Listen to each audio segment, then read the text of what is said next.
Сәлеметсіңдер ме балалар?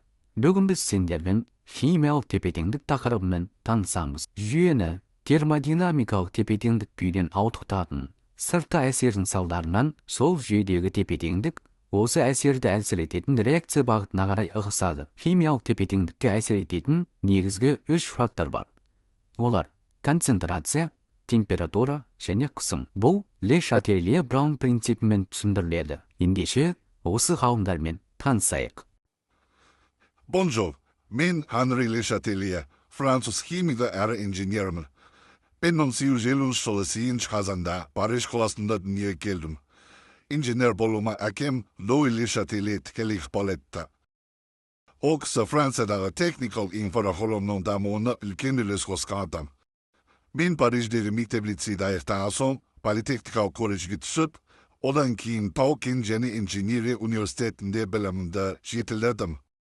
1884 жылы химиялық тепе-теңдікке әсер ететін факторлардың принципін анықтадым.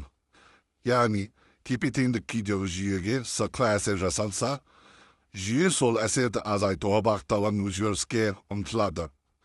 Браун мырза, әрі қарай сөз кезегі өзіңізде. Guten Tag, mening ismim Karl Ferdinand Braun.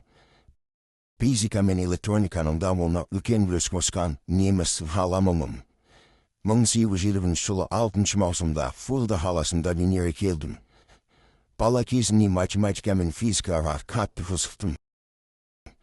Фулда гимназиясын аяқтаған соң Марбург университетінде физика және математика бағыты бойынша өз білімімді жетілдірдім.